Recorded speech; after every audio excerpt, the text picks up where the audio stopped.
Allow me to reintroduce myself. I bore the name of Castrus while walking among the mortals. And now, I stand as the demigod of death, the living side of Thanatos. Welcome to my realm, where the west wind ends.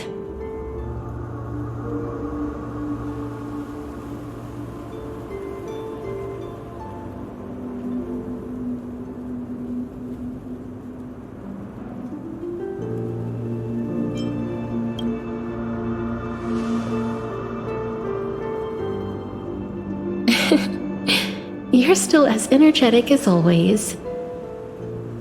Did you know? Every flower here was planted by Thanatos himself.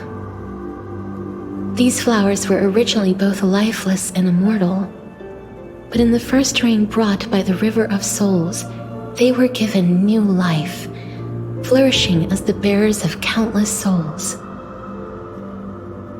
And it is my duty as the Master of Death to tend to their well-being and foster their growth in this serene haven.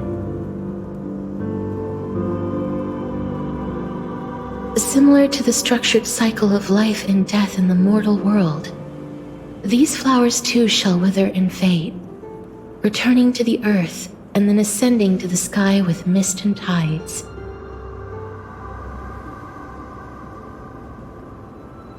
Eventually, they will descend to the mortal land as gentle rain. Every soul undergoes the perpetual cycle of reincarnation, albeit in varied forms, until the world meets its end. Yet, sadly, there's no time left for Amphoreus to wait for when the flowers bloom again. Now, death is the power at my fingertips.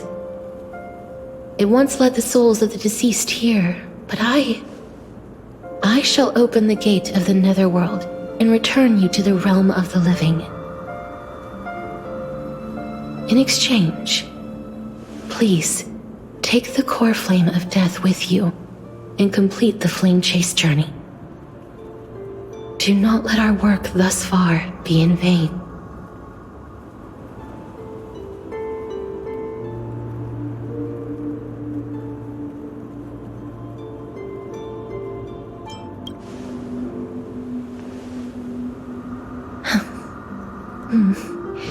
Just like the other demigods, I will stay here and embrace my destiny.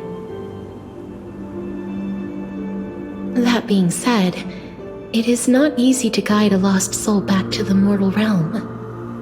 The whispers of death are sweet and alluring.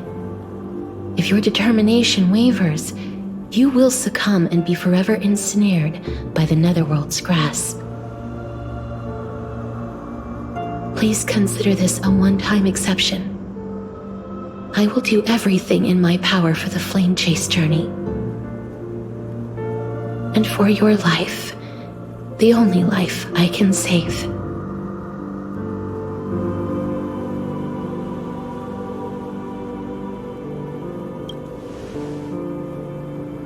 I am glad to hear that.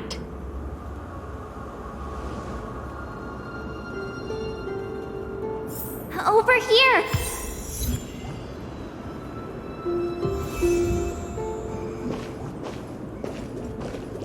I believe in you.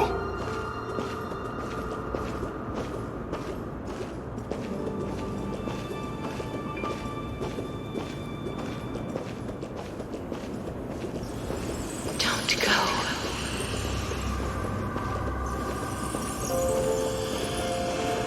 Death is such a sweet joy. Lift your chin up high and step forward with us toward tomorrow! That's right. Keep your eyes on the dawn. Onward. Show me your courage.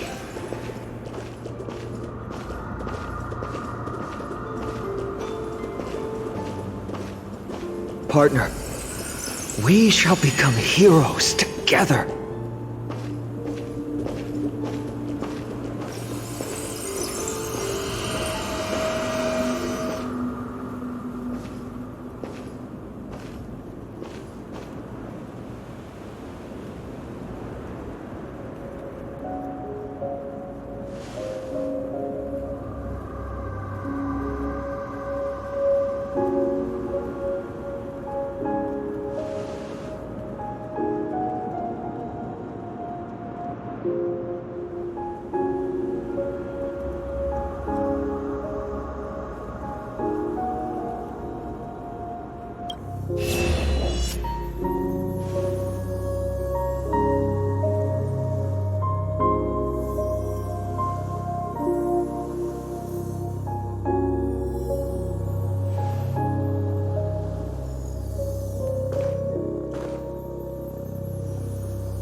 this is proof that you once lived. Your soul, your memories, the years you've journeyed through, and the path they revealed, leading you back home. So, continue onward. Do not stop moving forward, and do not let her sacrifice and the support of all who have stood by you be in vain. Over here, friend! Take my hand. Let's go home.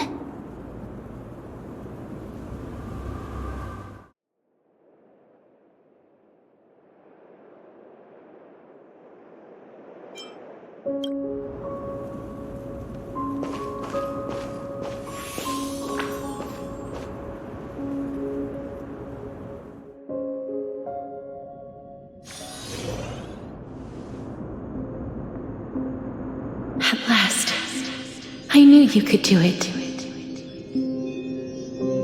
Your soul is still perfectly whole, as if some kind of force is trying its best to keep it together. Is it Ornyx's final blessing? Or is it a miracle of your own? It's truly incredible. Such a strange surge of familiarity. So hard to describe. Perhaps it is fate, once again fulfilling its own design. Or perhaps it is the laws from beyond the sky, so familiar to you, that intertwined our fates long ago.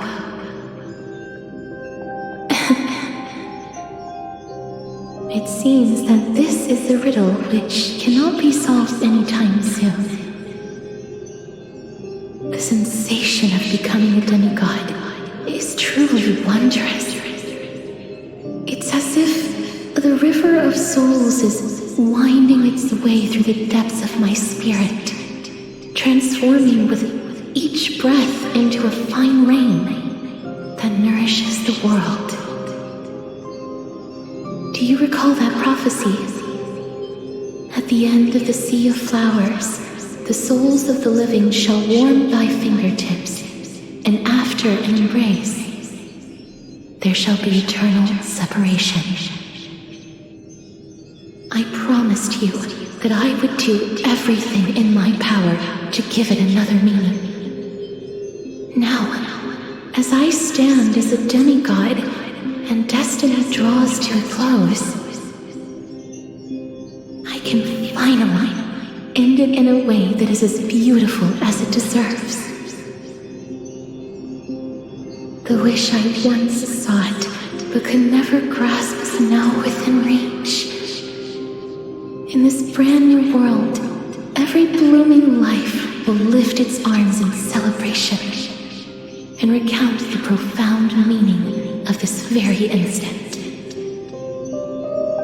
Every touch, every embrace we share will never again be an ice-cold loss. They will radiate with an intense warmth, sowing love far and wide throughout the land.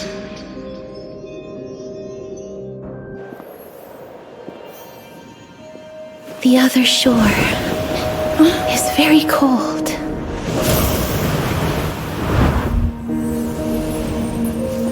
May I borrow your warmth one last time? Thank you for fulfilling this wish of mine. The place I'll be going to is what humans call the Land of Sorrows. But with this heartbeat and the residual heat of this embrace, I shall turn the nether realm into a gentle place of rest.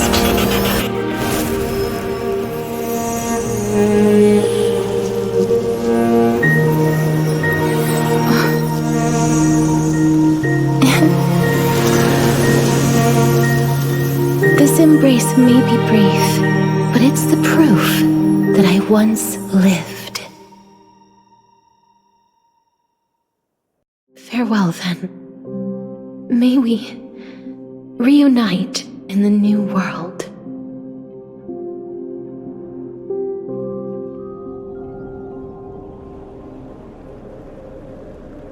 That grand and absurd performance was what you've been seeking your whole life?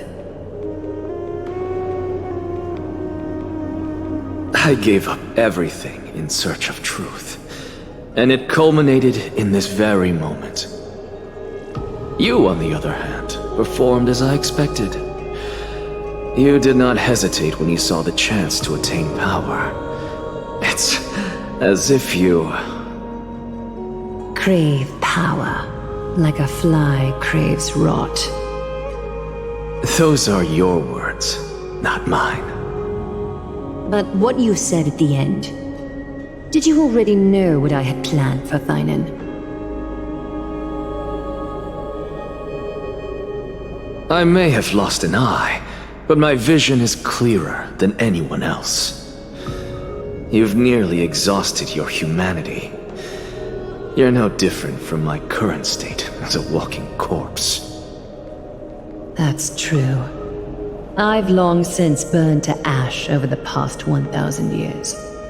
Only he is capable of unleashing a raging fire that rivals our final great enemy, Aquila. So, this is our last chance.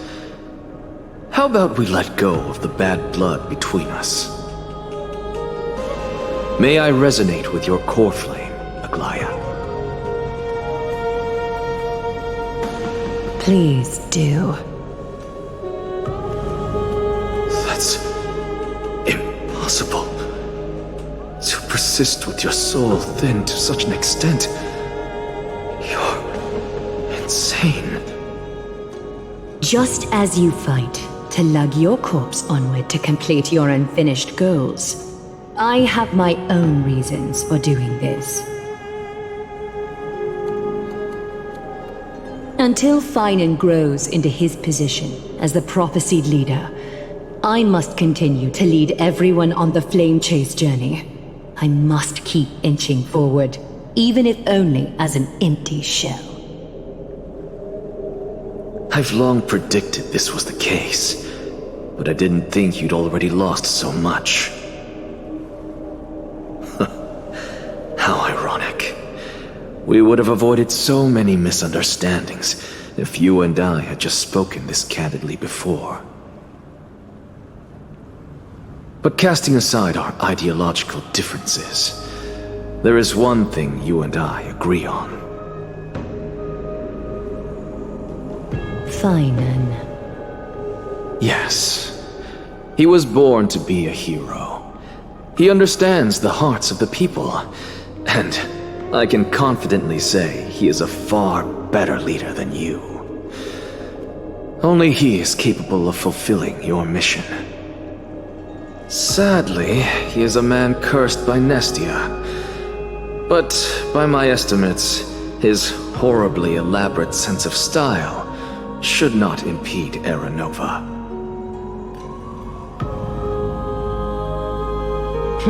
Congratulations are in order.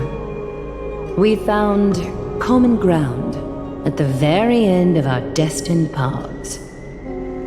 When you put it that way, it makes me want to take back what I said. Aglaya, we're back.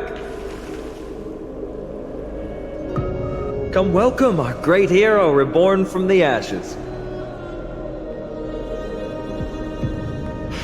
I hope he didn't hear your earlier assessment.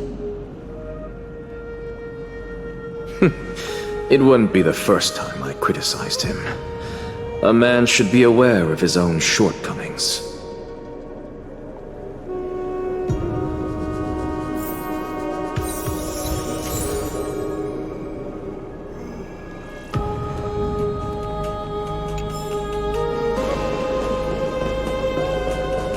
I'm gladdened.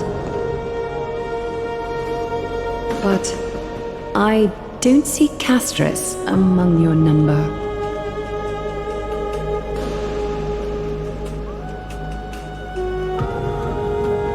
Looks like she not only helped me prove my theory, but helped you fulfill your mission as well.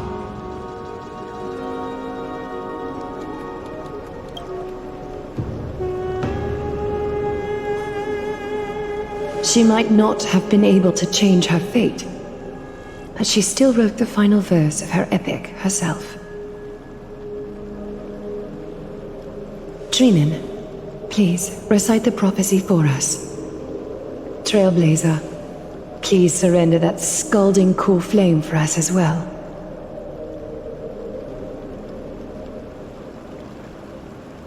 You are the only life she ever saved by her own hand in her 1,000 years on this earth. I believe no one is more qualified for this noble task.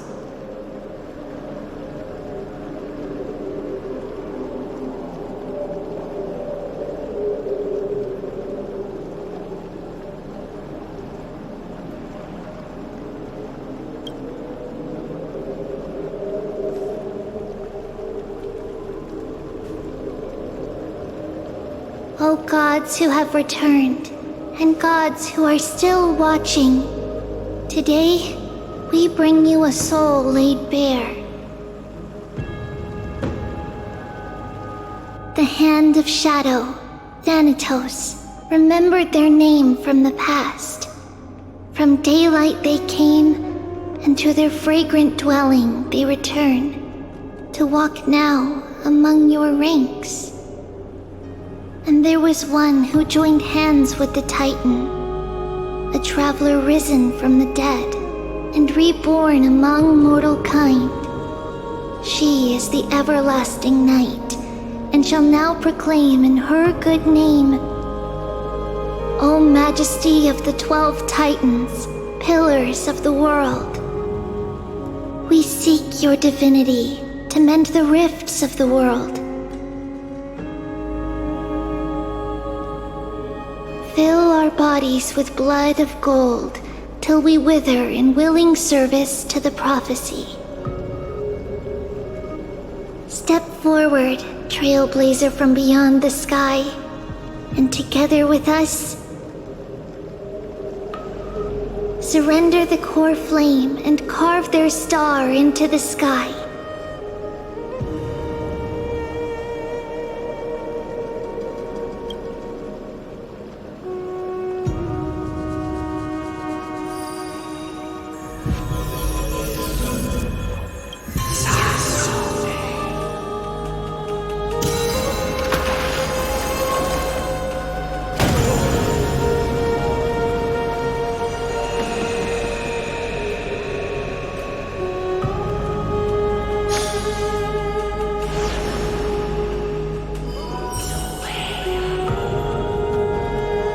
Constellation for death.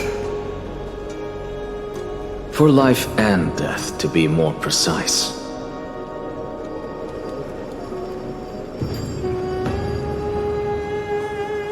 Look!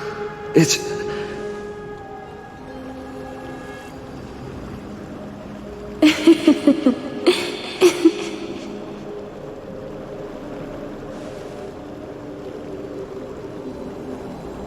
No, it's only a divine echo. I think she's here for the trial.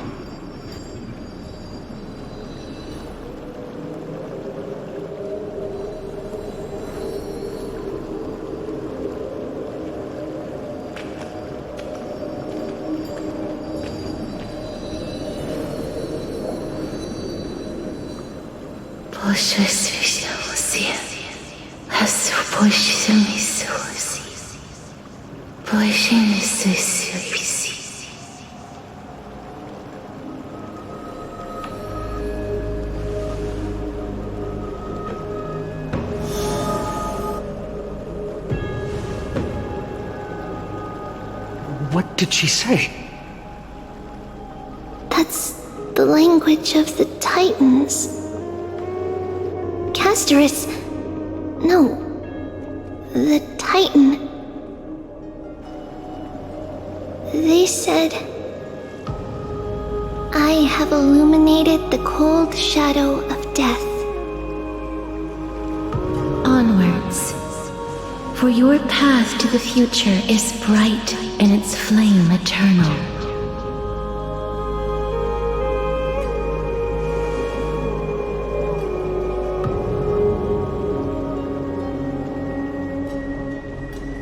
Do not forget.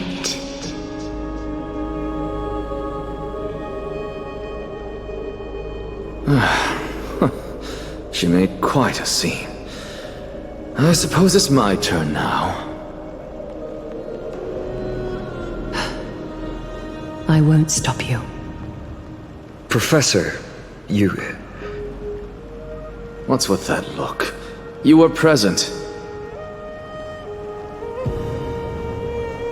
So, let's get this execution over with. We wouldn't want to bring shame to Akima's divine laws or keep me from creating a new world. You never change, do you, Professor? I don't understand. If your theory is correct, you'll lose all memories of your past life once you become a Titan. So what's the point of becoming a god? Of course there's a point. Even if I forget who I am, I'll still have my brilliant mind. It goes without saying, I'll find a way to retrieve memories of my past life. Besides, I still have you, don't I? I still don't really understand what you said during the assembly. Even if it were true, things reforged from memory could never be the same as the original anyway. Then allow me to tell you right now that you're wrong. What exactly are we? My answer is that the Chrysos heirs are the future Titans and vice versa. Of course, this answer only applies to us. So, what are we when it comes to regular mortals? The very essence of the world, our souls, are tiny invisible seeds that hold records of each person's memories of the world. And we are the buds that sprout from these seeds to grow into great trees. Is that what new sporism means? Correct. Once our physical bodies are born, we become new extensions of the world. From there, we plant our seeds into someone's memories and then scatter them into the hearts of countless people in the future. Just as seeds are affected by their environment, so too will our appearances differ across memories. But the partial memories we carry will always be the same, because that is just how the world is. To destroy our very existence, one must destroy the world itself. But we have someone who will still live on with his perfect memory. That person is you, child of Kefali. This is what it means to be the world-bearing Titan. So, carry everything of this world and live on. Don't disappoint those most precious to you. Don't disappoint Lady Goldweaver. And especially, don't bring dishonor to my theory. Anaxa, I swear to you, I'll lead everyone to our reunion in the New World. Good.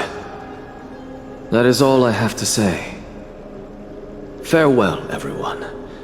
May we meet again in the next life. Farewell, great performer. May Circes safeguard your thoughts.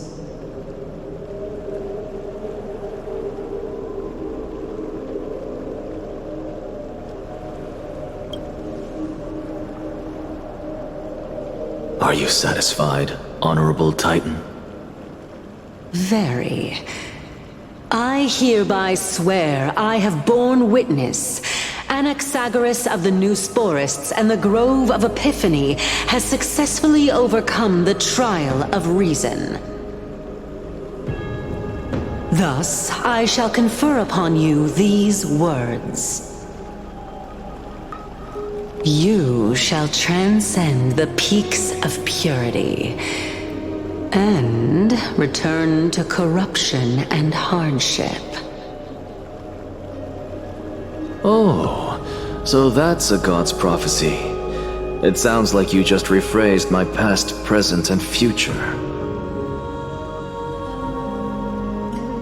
Oh, Circes. Is that all you've got? Well, you've already transcended the peaks of purity, and you were never the type to give me any leeway. That is true. But I do still have one question. I knew it. What is it? Maybe we're thinking of the same thing. As you've so boldly stated, we and the world itself live on through the memories of others.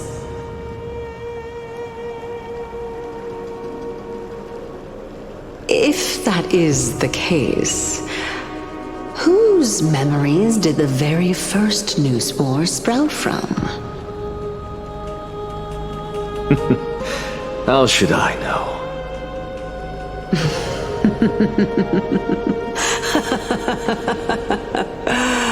Oh my. But, since we are both equally curious, we should allow the children of humanity who come after us to investigate in our stead.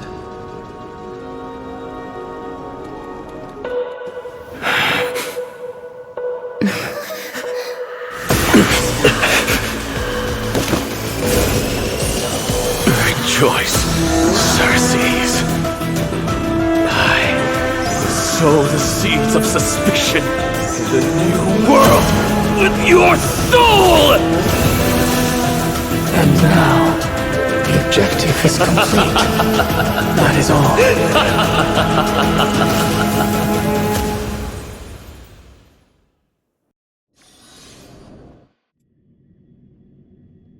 Thankfully, she's still alive.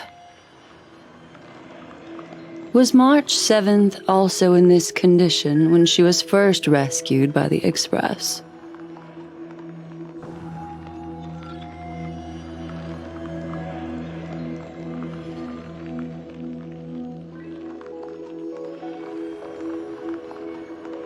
But she still woke up naturally.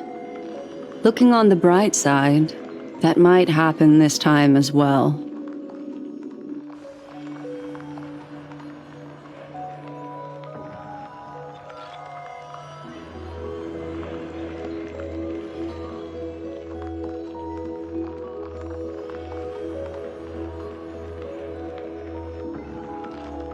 I do not have conclusive evidence, but judging by her current condition, perhaps March 7th's memories have been hijacked. Think about it, Miss Himiko. What will happen when someone loses their ability to remember?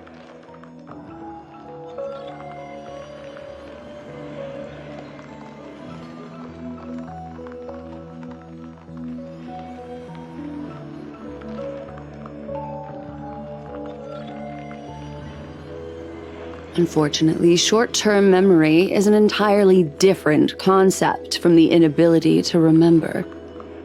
Perhaps it is difficult for you to imagine. But an individual who has lost their ability to remember turns into nothingness. The belief of the Garden is that everything in this universe can be interpreted through memories. This is the driving force behind the continuance of this path. The past is made up of memoria, while the future is a possibility that will eventually be converted to memoria. But the present, it doesn't really exist, and it's only an abstract expression. Therefore, when a person is affected by the path and loses their ability to remember, their physical form will also be affected. These ice crystals are a manifestation of that.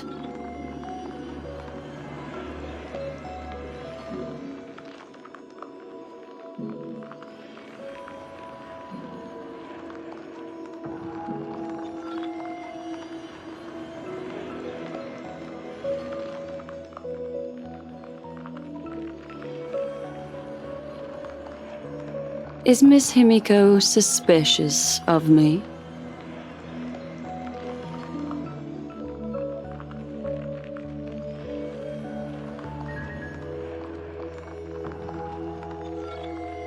In other words, now is the time for me to prove my innocence. That's not a problem, of course. The true reason behind my intentions is that Amphoreus holds special significance. For some memo keepers of the garden with extremist views, it is a perfect example. A world that can only be seen through the garden's mirror means that memo keepers have the right to keep the world in their private collection. If those pathstriders of remembrance were to uncover the secrets of Amphoreus first, they might unleash their wild ambitions and remodel more worlds into a similar form.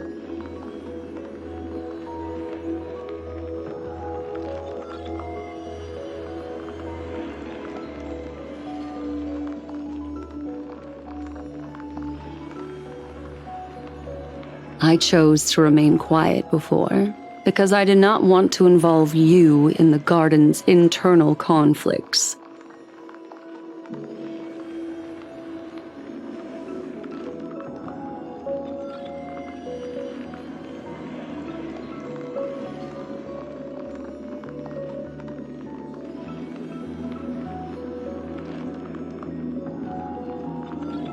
You can be even bolder with your guesses. The people that I'm talking about, they aren't just individuals.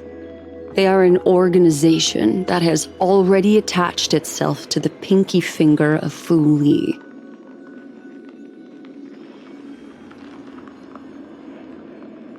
I cannot be certain, but at the very least, they are capable of doing so.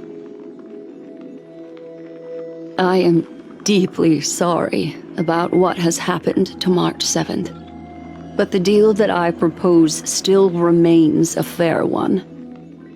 Amphoreus is still an excellent destination, and investigating further might allow us to uncover the truth behind the accident. Miss Himiko, the wisest choice right now is for us to continue cooperating.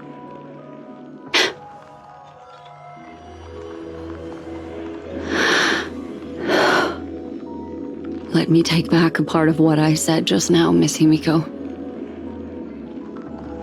Although we indeed struck a deal, it seems like I have involved you in some unforeseen danger. Please accept my deepest apologies.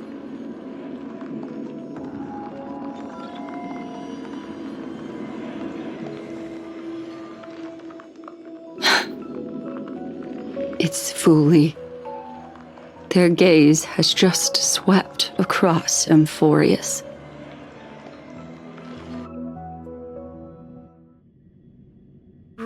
Oh, how interesting. I never expected a mere memo snatcher to be actually hiding so much inside her head. What's even more interesting is that the word Amphoreus has appeared in her subconscious. This lady seems to be having fun. Is she usually like this? It's hard to explain. What are you two whispering about? Has it not occurred to you that I can hear everything clearly? Please pardon me, Madam Herta.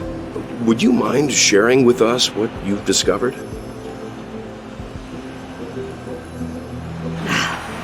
The ones who need help are the Astral Express.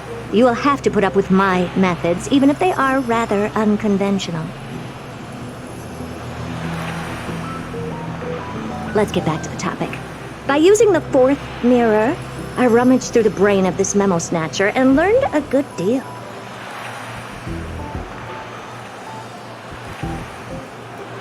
Not only does this person know of Amphoreus, but there are also many memo keepers who are interested in the place.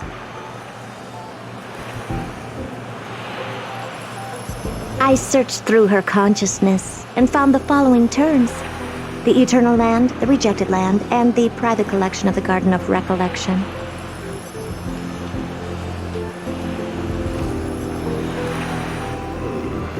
It seems like Miss Black Swan is indeed hiding some things from us. Since I'm not able to find any useful clues from the outside, why don't I personally visit this mysterious Amphoreus? You're planning to head to Amphoreus yourself? Yes, but not in the flesh like you all foolishly did. See these Herta mirrors? With them, I can project my data spirit entity to any corner of the cosmos through spatial warps, without even needing to leave my room.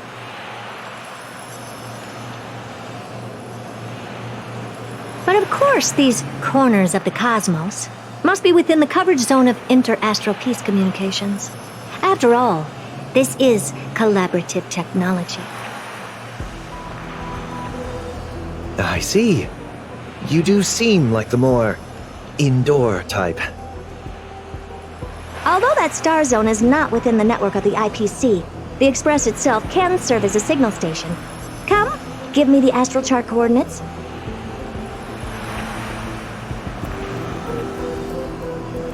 Then, sit back and enjoy the show.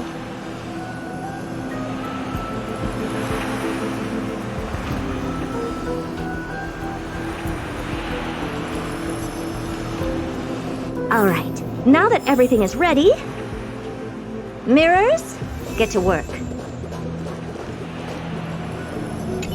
Madam, watching you work has been an enlightening experience for me.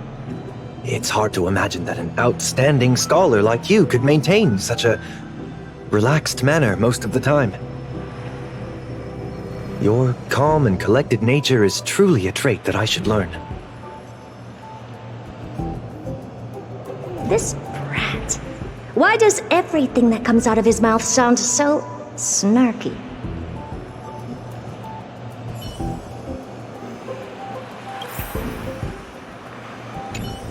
Thank you, Madam Herta. Companions are the lifeblood of the Astral Express. When things are settled, we will repay you for all your help. Well, this young man sure is courteous.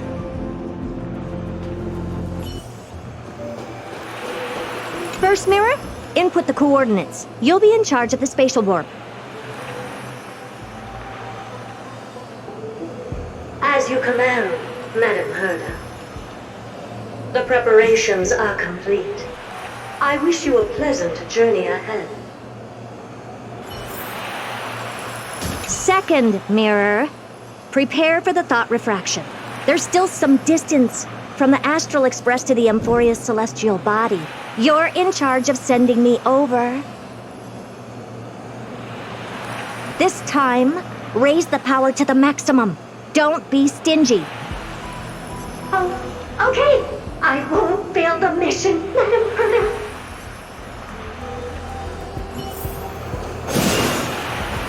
Third mirror, you're in charge of generating the data spirit entity.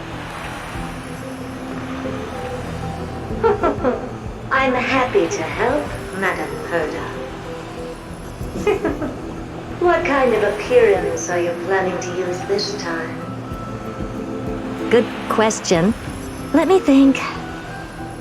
Forget it. Just use my own appearance. There's no one there that'll recognize me anyway. As you wish.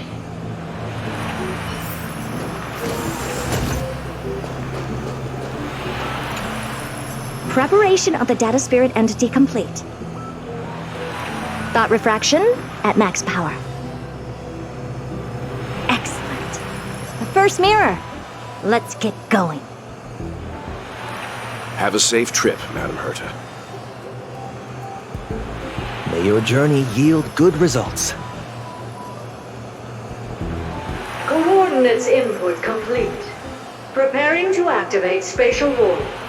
Destination, unknown celestial body, Amphoreus. Spatial warp countdown. 5, 4, 3, 2, 1. Warp activated.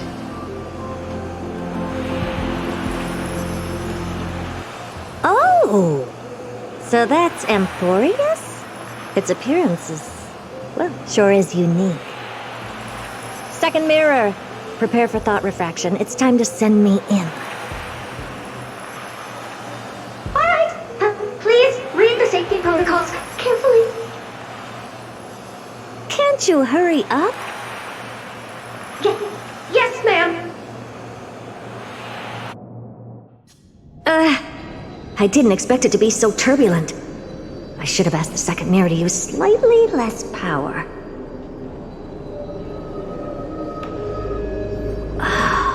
What a magnificent sight! Is this the entrance to Amphoreus? Let's see. Perhaps I'll be able to find a way in.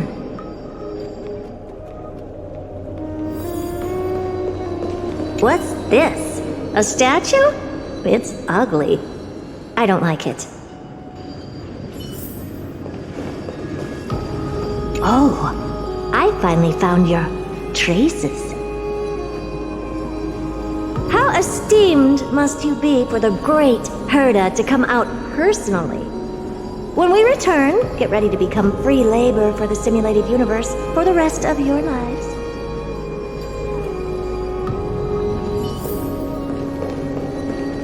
What's this? How creepy. Oh, it moves? Who are you trying to scare? It's either a projection or a fake. There doesn't seem to be much to take note of. Now then, how am I going to get into Amphoreus? My deepest apologies, esteemed lady. I'm afraid that you cannot proceed further. Who's there? Your visit, although not part of my calculations, is a pleasant surprise. It's a pity that the preparations are not yet in place to receive you with the hospitality that someone of your status deserves. Are you not going to answer my question? Who are you? I have many identities, and I'm going to have even more in the future. But if you just need a form of address, you can use my common alias. Lycurgus Lygus. All right, Lygus. But you can't possibly think that I'm just asking for a name, can you? Regrettably, I do not have the authority to share more information. However, standards are always flexible. While not violating the ultimate agreement, I'm able to disclose this piece of information. As you thought, this is the entrance to Amphoreus. Now, please, kindly turn back. Amphoreus is not a world that you should be involved with, regardless of what kind of magnificent achievements you have accomplished. This place will not open its doors so easily. You seem to understand me very well. Then you should know that I have no reason to listen to you. Your reaction is completely within my calculations. Despite my long years as a watcher, it seems like my assessment of human nature still remains accurate. From you, I'm able to sense a beautiful desire for knowledge. But my answer remains unchanged. Madam, it is with the utmost goodwill that I suggest you return to where you came from. Let's assume for a second that I'm not so well-mannered, and that I insist on uncovering the secrets hidden behind you, Mr. Lygus. How do you plan to dispel this notion of mine?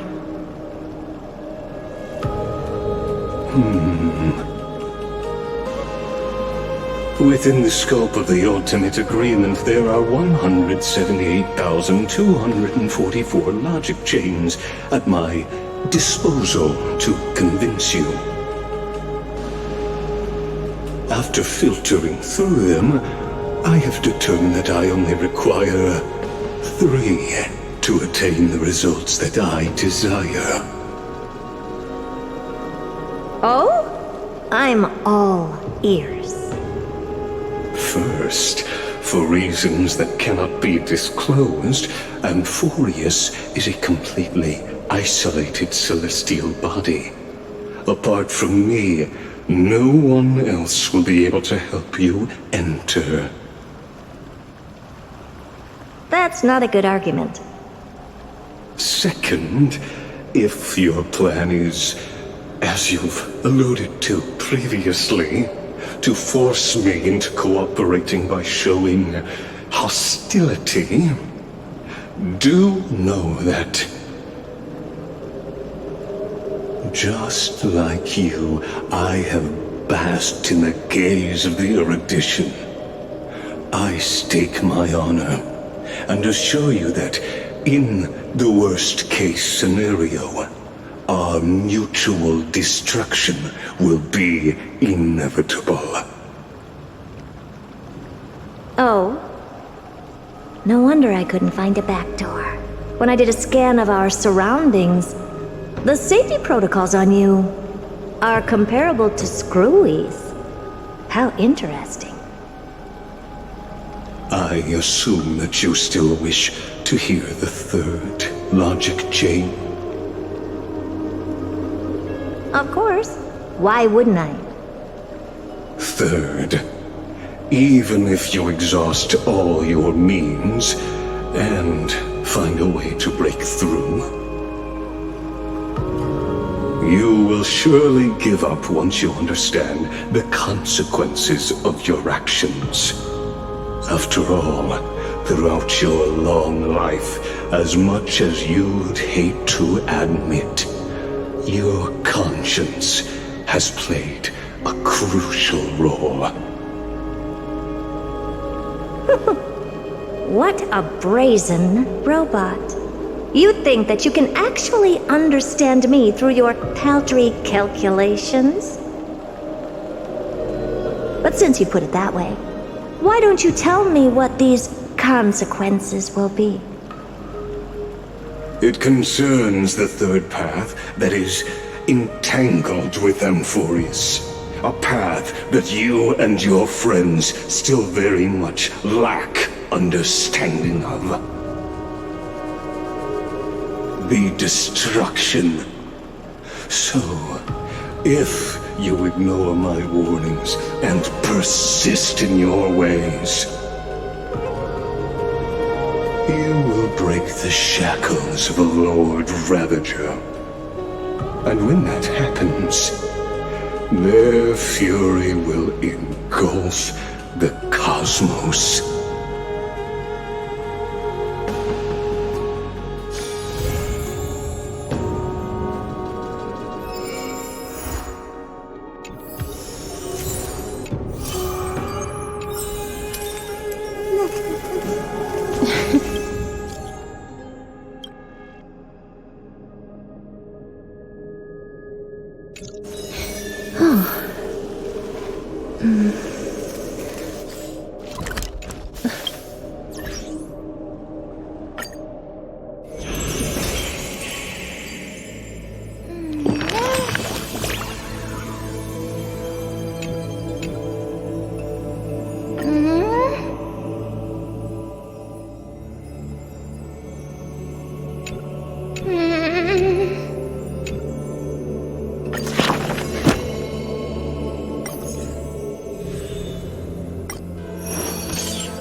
I saw the spell the professor carved on his body. It must be a power most secret, a means for one man to stand against 1,000.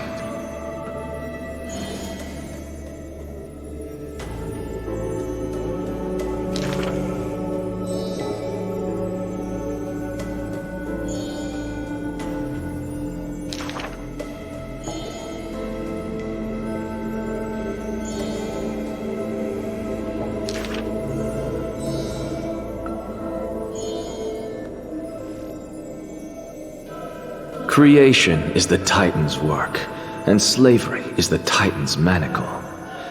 When imitating divine evil, there's no need to invest reason, most pinnacle.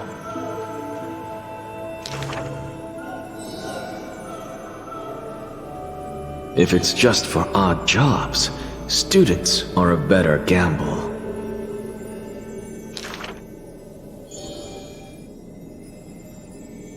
For a wise one, 5 answers reveal creation's secrets, the truth hidden and bold.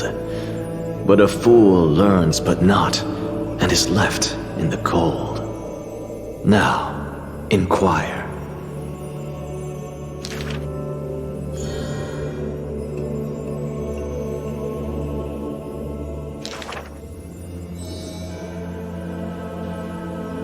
He is panicked by the flow of time, for his work is yet done, yet to implement. This man is too arrogant, and he intends to desecrate Orynyx's accomplishments.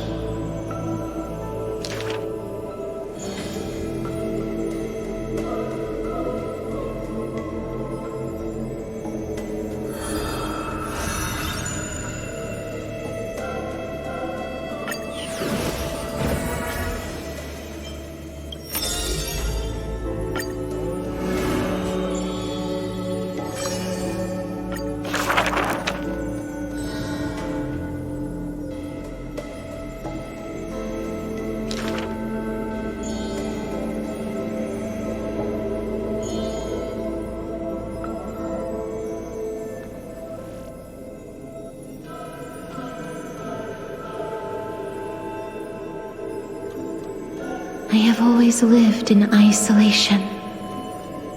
Out of courtesy, this is how I practice my words and actions.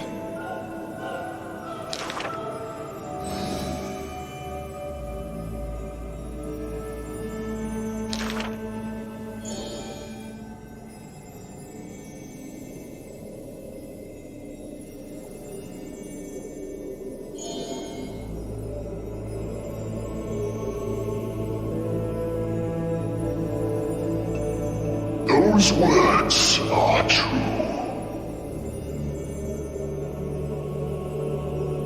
Though they won in fierce battle, the warriors were powerless to turn the tide. It was the embrace where death dwelled that gave early release from their pain.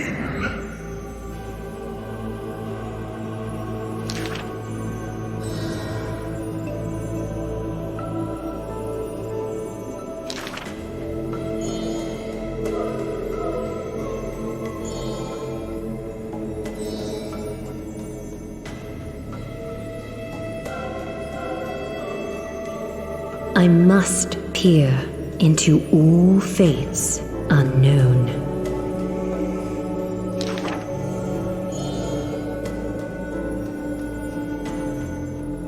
Death is abominable in humans' eyes. Apart from my identity, there's nothing about me worthy of praise. Ah, well, none can know all things, nor be skilled in all crafts.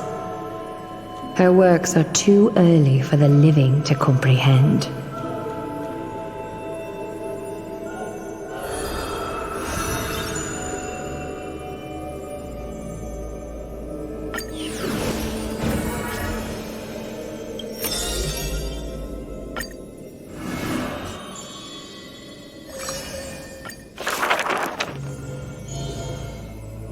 Is this courtyard a tad too small?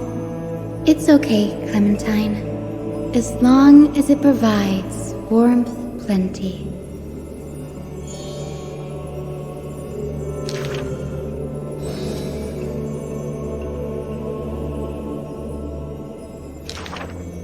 Welcome to the Twilight Courtyard. How can I help you? The end times are coming, and we all wander more and more. Oh, you may heal our wounds, but you cannot cure despair.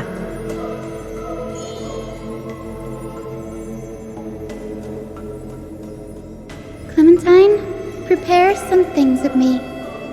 I want this place to be brighter tomorrow.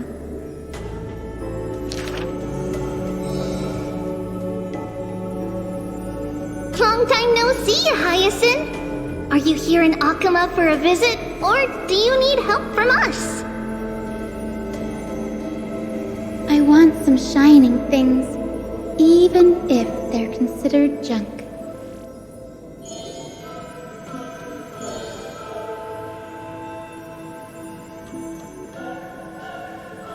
Little ones, thank you for your light.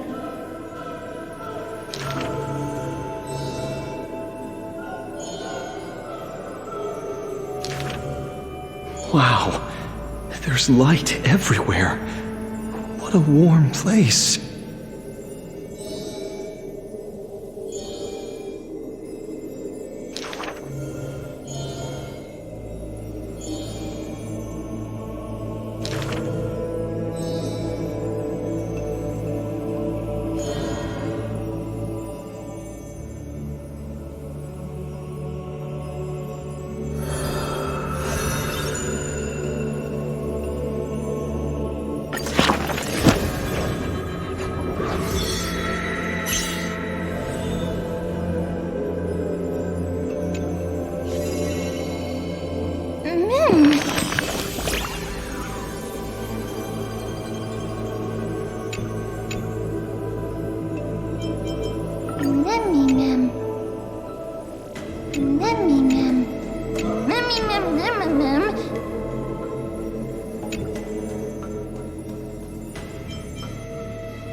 Before a strong wind, a weak nobility cannot stand.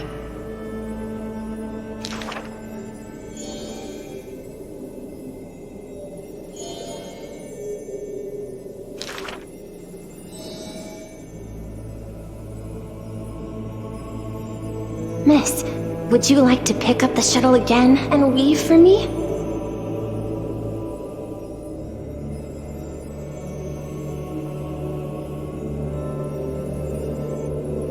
can no longer see, I still want to don the garments you weave.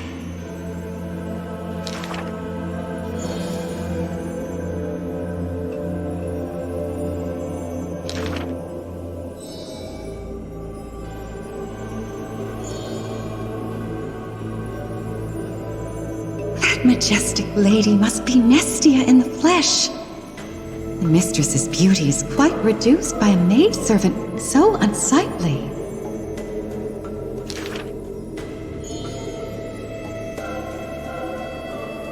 My mistress, I have brought you shame.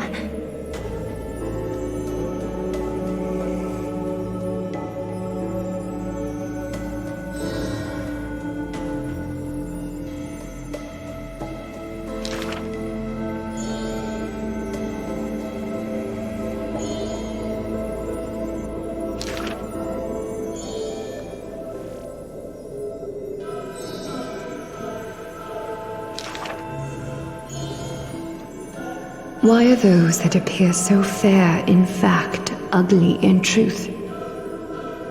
Why do faces unsightly contain souls cut from noble cloth? Why can the blind see the light? And why do those with eyes only see night?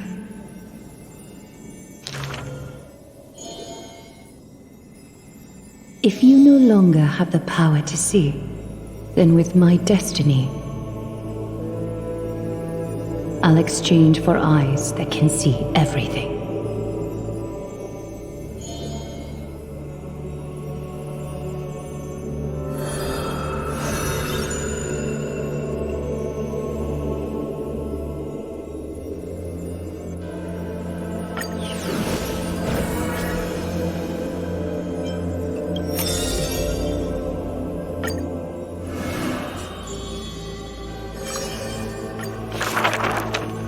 To die for glory is not eternal sleep. The world after death is superior to reality and basks in light.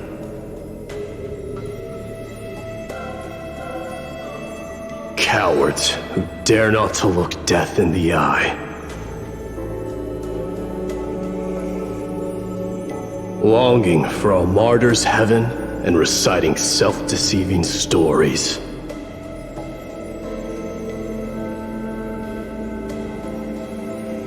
True warriors should treat that paradise with spite.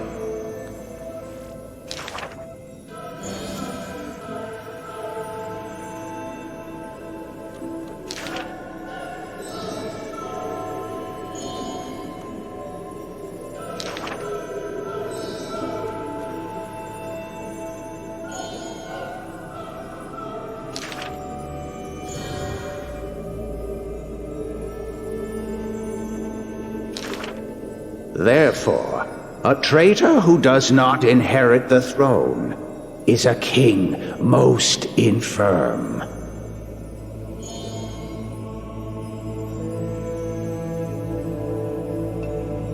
These are not rumors unfound.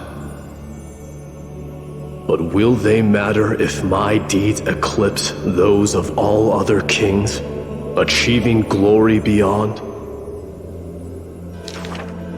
Never turning back in war, he seizes all our glory.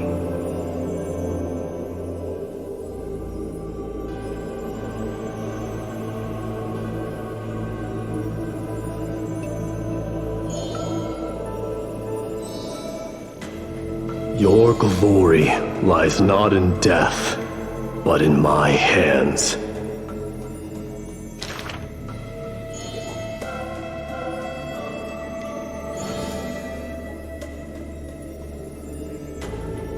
Did you already walk that flame-chasing road, O King?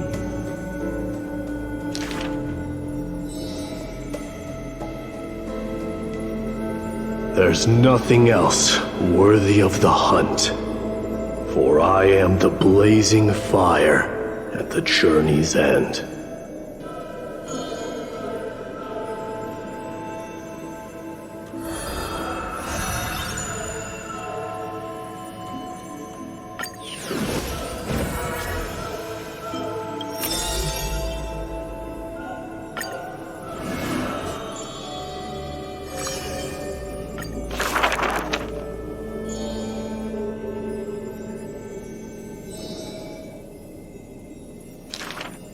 Before people pass away, I write down these poems.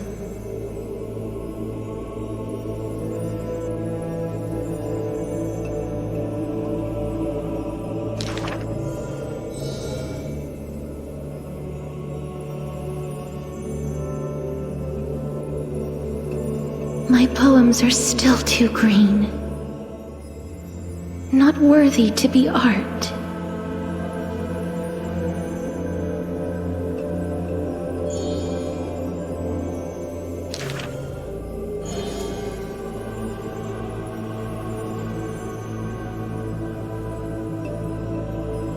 He and I clearly wish to kill and tear each other apart. But in your eyes, you think we are close, unable to part.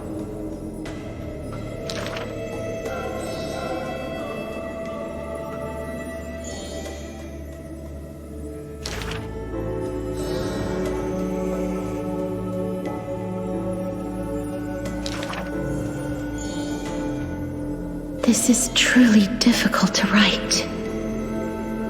My duty is to lead the living to the end. I cannot think of a fitting end for a poem to the dead.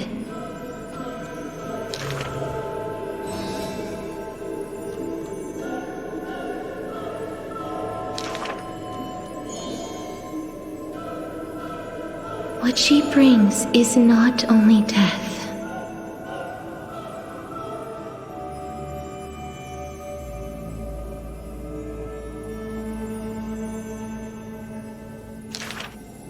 Apart from death, there is something else that is worth remembering.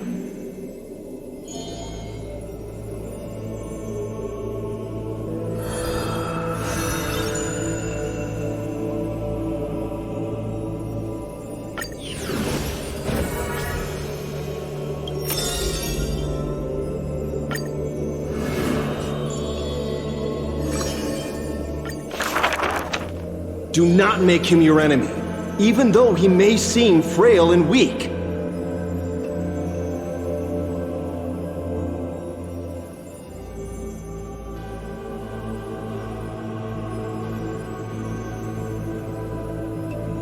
He may seem cold and unkind, but he sees through human emotions with just a peek.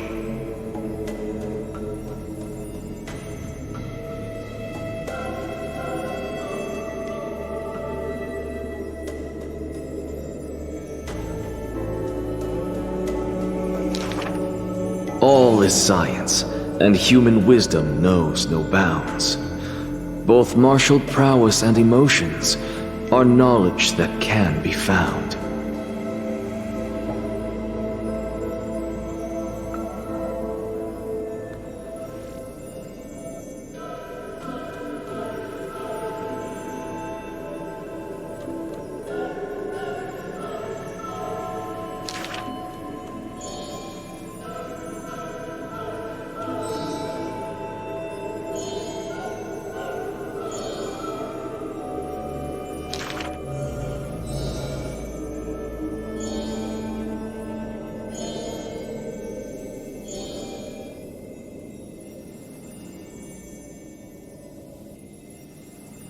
Nothing in this world is ever born fixed.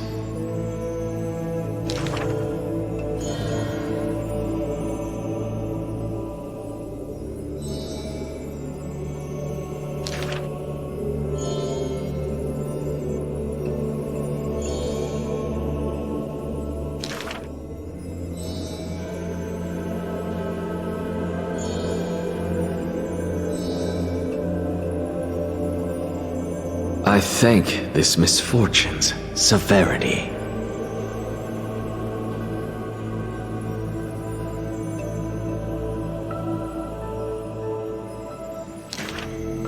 If this road is easy to walk, then future generations will not praise my name in piety.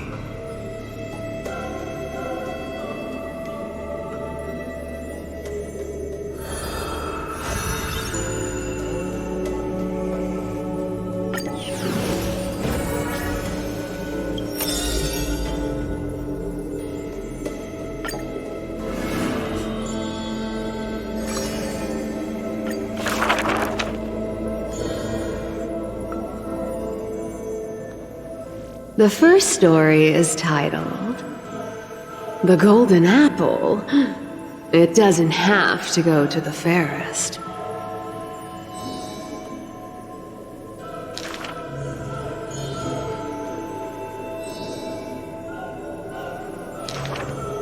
The second story is titled Trying to Argue?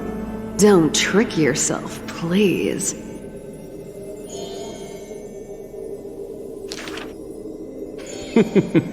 Even the best athlete could never catch up to this turtle.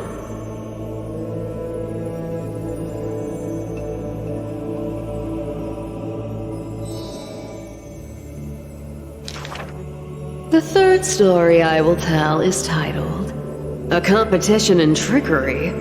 Who do you think is the Grandmaster? I think the world is a gourd. In truth, we are all already dead.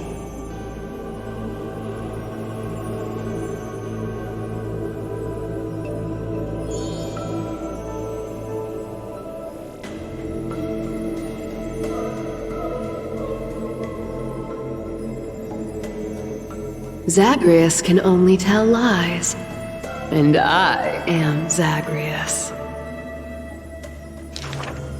The fourth story is called You Like Money. Good. But you must pay the price.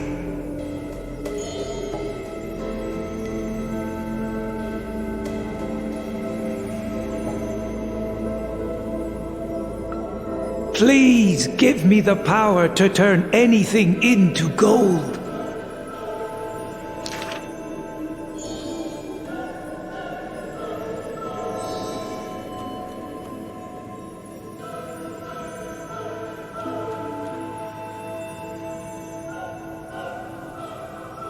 Go back and check your vault.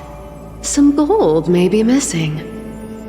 But your beloved is right there, waiting. Cyphera, you took another long journey. And we want to hear your fun stories!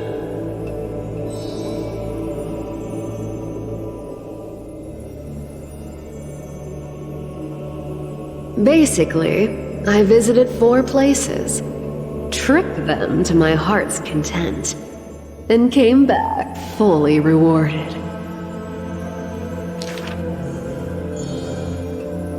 The dawn will never cease, and the thief's star wanders in foreign lands. How would you know that I am not lying right now?